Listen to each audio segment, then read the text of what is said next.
নমস্কার সমস্ত শ্রোতা বন্ধুরা, ফরেস্ট শ্যাডোজ প্রোডাকশনসে আপনাদেরকে স্বাগত। আমি সঞ্চারী ভট্টাচার্য।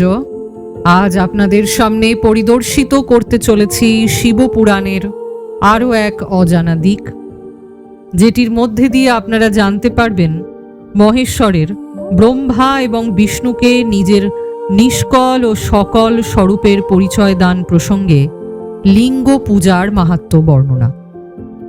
আশা করি এই অনুচ্ছেদটি আপনাদের মনোগ্রাহী হবে, তাই মনোযোগ সহকারে মহাদেবের সকল ভক্তদের কাছে বিনীত নিবেদন রইল, গল্পটি শুনুন এবং আপনাদের মূল্যবান মতামত আমাদের কমেন্ট বক্সে কমেন্টের মধ্যে দিয়ে জানাবেন। আপনাদের মতামতের মধ্যে দিয়েই আমরা আমাদের পরবর্তী পরিবেশনাগুলির দিকে আরও অনেক অধিক মাত্রায় মনোনিবেশ করতে পারব। তাহলে শুরু করতে চলেছি আজকের বিশেষ বিবরণ মহেশ্বরের ব্রহ্মা এবং বিষ্ণুকে নিজের নিষ্কল ও সকল স্বরূপের পরিচয় দান প্রসঙ্গে লিঙ্গ পূজার মাহাত্ম্য জানানো। মন দিয়ে শুনতে থাকুন। নন্দিকেশ্বর বললেন, তারপর এই দুজন ব্রহ্মা এবং বিষ্ণু ভগবান শঙ্করকে প্রণাম করে দুহাত জোড় করে দুদিকে চুপচাপ দাঁড়িয়ে রইলেন। অতঃপর তারা সাক্ষাৎ সম্মুখস্থ পূজনীয় মহাদেবকে শ্রেষ্ঠ আসনে বসিয়ে পবিত্র পুরুষ বস্তু সহযোগে তার পূজা করলেন। দীর্ঘকাল ধরে অবিকৃতভাবে সুস্থির থাকা বস্তুকে পুরুষ বস্তু বলা হয় এবং অল্প সময় থাকা ক্ষণভঙ্গুর বস্তুকে প্রাকৃত বস্তু বলা হয়। বস্তুর এইরূপ দুটি পার্থক্য জানা উচিত। হাড়, নূপুর, কেউর, কিরিট, মণিময়, কুণ্ডল, যজ্ঞোপবীত উত্তরীয় বস্ত্র, পুষ্পমালা, রেশমি বস্ত্র, হার, মুদ্রিকা, পুষ্প, তাম্বুল, কর্পূর, চন্দন এবং অগরুর অনুলেপ, ধূপ, দীপ, শ্বেত ছত্র, ব্যজন, ধ্বজা, চামর এবং অন্যান্য দিব্য উপহার, যার বৈভব বাক্য ও মনের অতীত, যা শুধুমাত্র পশুপতিরই যোগ্য এবং যেগুলি পশুপতি কখনো পেতে পারে না, তার দ্বারা সেই দুজন তাদের প্রভু মহেশ্বরের পূজা করলেন। তাতে প্রসন্ন হয়ে ভগবান শঙ্কর সেই স্থানে ভক্তিপূর্বক নম্রভাবে দণ্ডায়মান দেবতাদের মৃদু হাস্যে বললেন, হে পুত্রগণ, আজ এক মহান দিন। তোমরা আজ আমায় যেভাবে পূজা করেছ তাতে তোমাদের ওপর আমি অত্যন্ত প্রসন্ন হয়েছি। সেই জন্য এই দিন পরম পবিত্র এবং মহান থেকে মহানতর হবে। আজকের এই তিথি শিবরাত্রি নামে বিখ্যাত হয়ে আমার পরম প্রিয় হবে। এই সময় যে আমার লিঙ্গ ও রূপের পূজা করবে সেই ব্যক্তি জগতের সৃষ্টি এবং পালনাদি কার্য করতে সক্ষম হবে। যে ব্যক্তি শিবরাত্রিতে দিন রাত নিরাহারে এবং জিতেন্দ্রিয় থেকে নিজ শক্তি অনুসারে নিশ্চলভাবে আমার যথোচিত পূজা করবে, সে যা ফল লাভ করবে তা আমার কাছে শোনো। 1 বছর ধরে নিরন্তর আমার পূজা করলে যে ফল প্রাপ্তি হয়, শুধু শিবরাত্রির দিন পূজা করলে মানুষ তখনই সেই ফল লাভ করে।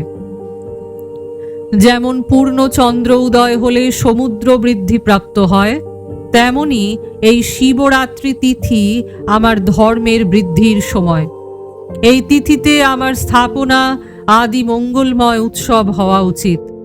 আগে আমি যখন জ্যোতির্ময় স্তম্ভ রূপে প্রকাশিত হয়েছিলাম, সেই সময় অগ্রহায়ণ মাসে আদ্রা নক্ষত্রযুক্ত পূর্ণিমা বা প্রতিপদ ছিল। যে ব্যক্তি অগ্রহায়ণ মাসে আদ্রা নক্ষত্রে পার্বতী সহ আমাকে দর্শন করে আমার মূর্তি বা লিঙ্গ দর্শন করে, সে আমার কাছে কার্তিকের থেকেও অধিক প্রিয়। সেই শুভ দিনে আমার দর্শন মাত্রেই পূর্ণ ফল লাভ হয়। দর্শনের সঙ্গে সঙ্গে যদি আমার পূজাও করা হয়, তবে তার এত সুমহান ফল লাভ হয় যে বাক্যে তার বর্ণনা করা সম্ভব নয়। সেই স্থানে আমি লিঙ্গ রূপে বিরাজিত হয়ে অনেক বড় হয়ে গিয়েছিলাম। তাই সেই লিঙ্গের জন্য এই ভূতল লিঙ্গ স্থান নামে প্রসিদ্ধ। জগতের লোক যাতে এর দর্শন ও পূজা করতে পারে, সেই জন্য এই অনাদি ও অনন্ত জ্যোতিস্তম্ভ অথবা জ্যোতির্ময় লিঙ্গ অত্যন্ত ছোট হয়ে যাবে। এই লিঙ্গ সর্বপ্রকার ভোগ সুলভকারী এবং ভোগ ও মোক্ষের একমাত্র সাধন। যদি এর দর্শন, স্পর্শ ও ধ্যান করা হয়, তবে এটি প্রাণীদের জন্ম মৃত্যুর কষ্ট থেকে মুক্তি প্রদান করে। অগ্নির পাহাড়ের মতো এই যে শিবলিঙ্গ এখানে প্রতিষ্ঠিত হওয়ায় এই স্থান অরুণাচল নামে প্রসিদ্ধ হবে। এখানে অনেক শ্রেষ্ঠ তীর্থস্থানের ব্যুৎপত্তি হবে। এই স্থানে বাস করলে বা এখানে মৃত্যু হলে জীব মোক্ষ লাভ করতে পারবে। আমার দুটি রূপ, সকল এবং নিষ্কল। অন্য কারো এই প্রকার রূপ নেই। আমি প্রথমে স্তম্ভ রূপে প্রকাশিত হই, তারপর সাক্ষাৎ নিজ রূপে। ব্রহ্ম ভাব আমার নিষ্কল রূপ, আর মহেশ্বর ভাব আমার সকল রূপ। এই দুটি আমার সিদ্ধ রূপ। আমি পরব্রহ্ম পরমাত্মা, কলাযুক্ত এবং অকল আমারই স্বরূপ। ব্রহ্মরূপ হওয়ায় আমি ঈশ্বর। জীবের ওপর অনুগ্রহ করা আমার কাজ। ব্রহ্মা এবং কেশব আমি সব থেকে বৃহৎ এবং জগতের বৃদ্ধিকারী হওয়ায় ব্রহ্ম বলে খ্যাত। সর্বত্র সমরূপে স্থিত এবং ব্যাপক হওয়ায় আমি সকলের আত্মা। স্বর্গ থেকে অনুগ্রহ পর্যন্ত জগৎ সম্বন্ধীয় যে 5 কৃত্য, সেগুলি সর্বদা আমারই। আমি ব্যতীত অন্য কারো নয়, কারণ আমি সকলের ঈশ্বর। প্রথমে আমার ব্রহ্মরূপ বোধ করানোর জন্য নিষ্কল লিঙ্গ প্রকটিত হয়েছিল। পরে অজ্ঞাত ঈশ্বর তত্ত্বের সাক্ষাৎকার করানোর উদ্দেশ্যে আমি সাক্ষাৎ জগদীশ্বরী সকল রূপে তৎক্ষণাৎ প্রকাশমান হই। সুতরাং আমার মধ্যে যে ঈশত্ব আছে তাকেই আমার সকল রূপ বলে জানা উচিত, এবং আমার এই যে নিষ্কল স্তম্ভ, সেটি আমার ব্রহ্ম স্বরূপ বোধকারী। এটি আমারই লিঙ্গ। তোমরা দুজন এখানে থেকে প্রতিদিন এর পূজা করো। এটি আমারই স্বরূপ এবং আমার এই স্বরূপের মধ্যে দিয়ে সামীপ্য প্রাপ্তি কারক। লিঙ্গ ও লিঙ্গিতে নিত্য অভেদ হওয়ায় মহান পুরুষদেরও আমার এই লিঙ্গ পূজা করা উচিত। আমার একটি লিঙ্গ স্থাপন করার ফল হিসাবে বলা হয়েছে যে উপাসক আমার সমানতা লাভ করে থাকে। একটির পর যদি দ্বিতীয় শিবলিঙ্গ স্থাপন করে দেওয়া হয়, তাহলে উপাসক ফলরূপে আমার সঙ্গে একত্ব ফল প্রাপ্ত হয়। প্রধানত শিবলিঙ্গই স্থাপন করা উচিত। মূর্তি স্থাপন সেই তুলনায় গৌণ কর্ম। শিবলিঙ্গের অভাবে সব দিকে মূর্তি যুক্ত হলেও সে স্থানকে ক্ষেত্র বলা হয় না। ব্রহ্মা এবং বিষ্ণু জিজ্ঞাসা করলেন, হে প্রভু, সৃষ্টি ইত্যাদি 5 কৃতাদির লক্ষণ কি? আমাদের দুজনকে তা বলুন। ভগবান শিব বললেন, আমার কর্তব্য বোঝা অত্যন্ত কঠিন, তবুও আমি কৃপাপূর্বক সেই বিষয় তোমাদের বলছি। হে ব্রহ্মা এবং অচ্যুত, সৃষ্টি, পালন, সংহার, তিরোভাব এবং অনুগ্রহ, এই 5টি আমার জগৎ সম্বন্ধীয় কাজ, যা নিত্য সিদ্ধ। জগৎ সৃষ্টির যা আরম্ভ তাকে স্বর্গ বা সৃষ্টি বলা হয়। আমার দ্বারা পালিত হয়ে জগতের সুস্থির রূপে থাকাই তার স্থিতি। তার বিনাশকে বলা হয় সংহার। প্রাণের উপক্রমণকে বলা হয় তিরোভাব। এই সব থেকে মুক্তি পাওয়ার হলো আমার অনুগ্রহ। এইরূপ আমার 5টি কৃত্য আছে। সৃষ্টি ইত্যাদি যে 4টি কৃত্য আছে তা জগৎ সংসার বিস্তারকারী। পঞ্চম কৃত্য অনুগ্রহ হলো মোক্ষের কারণ। সেটি সর্বদা আমার মধ্যেই অচলভাবে স্থিত থাকে। আমার ভক্তেরা এই 5 কৃত্যাদিকে পঞ্চভূত হিসাবে দেখে থাকে। সৃষ্টি ভূমিতে, স্থিতি জলে, সংহার অগ্নিতে, তিরোভাব বায়ুতে এবং অনুগ্রহ আকাশে স্থিত। পৃথিবী থেকেই সব কিছুর সৃষ্টি হয়। জল থেকে সব কিছুর বৃদ্ধি এবং জীবন রক্ষা হয়। আগুন সব কিছু পুড়িয়ে দেয়, বায়ু সব কিছু এক স্থান থেকে অন্য স্থানে নিয়ে যায় এবং আকাশ সকলকে অনুগৃহীত করে। বিদ্বান ব্যক্তিদের এই সব বিষয় এই রূপে জানা উচিত। এই 5 কৃত্যাদির ভার বহন করার জন্যই আমার 5 মুখ, চারিদিকে 4টি মুখ আর মধ্যস্থলে পঞ্চমুখ। পুত্রগণ, তোমরা 2 জন তপস্যা করে পরমেশ্বর অর্থাৎ আমাকে প্রসন্ন করে সৃষ্টি ও স্থিতি নামক 2টি কৃত্য লাভ করেছ। এই 2টি তোমাদেরই অত্যন্ত প্রিয়। তদনুরূপ আমার বিভূতি স্বরূপ রুদ্র এবং মহেশ্বরী 2 উত্তম ভিন্ন কার্য সংহার ও তিরোভাব আমার থেকে লাভ করেছে, কিন্তু অনুগ্রহ নামক কৃত্য অন্য কেউ পেতে পারে না। রুদ্র এবং মহেশ্বর নিজেদের কর্তব্য কর্ম বিস্তৃত হননি, তাই তাদের আমি আমার সমকক্ষতা প্রদান করেছি। তারা রূপ, বেশভূষা, কৃত্য, বাহন, আসন, অয়ুধ ইত্যাদিতে আমারই সমান। আমি পূর্বে নিজ স্বরূপ ভূত মঙ্গলকারী মন্ত্র হিসাবে মন্ত্রের উপদেশ করেছিলাম, যা ওঙ্কার রূপে প্রসিদ্ধ। এটি এক মঙ্গলকারী মন্ত্র। সর্বপ্রথম আমার মুখ থেকে ওঙ্কার উদ্গারিত হয়, যা আমার স্বরূপ বোধক। ওম, এই শব্দটি প্রথম আমার মুখনিসৃত। ওঙ্কার বাচক আর আমি হলাম বাচ্য। এই মন্ত্র আমারই স্বরূপ।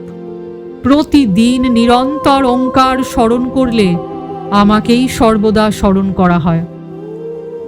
আমার উত্তর দিকের মুখ থেকে অকার, পশ্চিম মুখ থেকে উকার, দক্ষিণ মুখ থেকে মকার, পূর্ব মুখ থেকে বিন্দু এবং মধ্যের মুখ থেকে নাদ উচ্চারিত হয়েছে। এইভাবে 5 অবয়ব দ্বারা যুক্ত ওঙ্কার বিস্তারিত হয়েছে। এই সব অবয়ব একত্রিত হয়ে প্রণব ওম নামের এক অক্ষর হয়েছে। এই নাম রূপাত্মক সমস্ত জগৎ এবং বেদ উৎপন্ন নারী পুরুষ বর্গরূপ 2 কুল এই প্রণব মন্ত্র দ্বারা ব্যাপ্ত। এই মন্ত্র শিব ও শক্তি উভয়েরই বোধক। তার থেকেই পঞ্চাক্ষর মন্ত্রের উৎপত্তি হয়েছে, যা আমার সকল রূপের বোধক। সেটি অকারাদি ক্রমে মকারাদি ক্রমে ক্রমশ প্রকাশিত হয়েছে। ওম নমঃ শিবায়, এই হলো পঞ্চাক্ষর মন্ত্র। এই পঞ্চাক্ষর মন্ত্র হতে মাতৃকা বর্ণ উৎপন্ন হয়েছে, যেটি পঞ্চভাগ ও সম্পন্ন। তার থেকেই শিরোমন্ত্র সহ ত্রিপদা গায়ত্রী সৃষ্টি হয়েছে। সেই গায়ত্রী থেকে সমগ্র বেদ সৃষ্টি হয়েছে এবং ওই বেদাদি থেকেই কোটি কোটি মন্ত্র উদ্ভূত হয়েছে। সেই সব মন্ত্র দ্বারা বিভিন্ন কার্য সিদ্ধ হয়, কিন্তু এই প্রণব ও পঞ্চাক্ষর দ্বারা সমস্ত মনোবাঞ্ছার সিদ্ধি লাভ হয়। এই মন্ত্রগুলির দ্বারা ভোগ ও মোক্ষ উভয়ই সিদ্ধ হয়। আমার সকল স্বরূপের সঙ্গে সমন্বিত সকল মন্ত্র সাক্ষাৎ ভোগ প্রদানকারী এবং শুভকারক।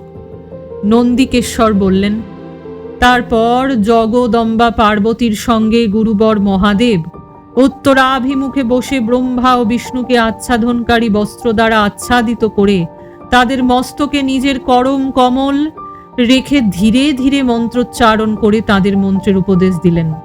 মন্ত্রে তন্ত্রে উল্লিখিত বিধি পালন পূর্বক 3 বার মন্ত্র উচ্চারণ করে ভগবান শিব সেই 2 শিষ্যকে মন্ত্র দীক্ষা দিলেন। তখন তারা 2 জন গুরু দক্ষিণা রূপে নিজেদেরই সমর্পণ করলেন এবং হাত জোড় করে তার নিকটে দণ্ডায়মান হয়ে সেই দেবেশ্বর জগৎ গুরুর স্তব করলেন। ব্রহ্মা ও বিষ্ণু বললেন, প্রভো, আপনি নিষ্কল রূপ, আপনাকে প্রণাম। আপনি নিষ্কল তেজে প্রকাশিত হন, আপনাকে প্রণাম। আপনি সকলের প্রভু, আপনাকে প্রণাম। আপনার সর্বত্তাকে প্রণাম এবং সকল স্বরূপ আপনি মহেশ্বরকে প্রণাম। আপনি প্রণবের ব্যাচার্থ, আপনাকে প্রণাম। আপনি প্রণব লিঙ্গ সম্পন্ন, আপনাকে প্রণাম। সৃষ্টি পালন সংহার তিরোভাব এবং অনুগ্রহকারী আপনাকে প্রণাম। আপনার 5 মুখ, আপনি পরমেশ্বর, আপনাকে প্রণাম। পঞ্চব্রহ্ম স্বরূপ 5 কৃত্যকারী, আপনাকে প্রণাম। আপনি সকলের আত্মা, পরম ব্রহ্ম, আপনার গুণ এবং শক্তি অনন্ত, আপনাকে প্রণাম। আপনার সকল এবং নিষ্কল 2টি রূপ, আপনি সদ্গুরু এবং শম্ভু, আপনাকে প্রণাম।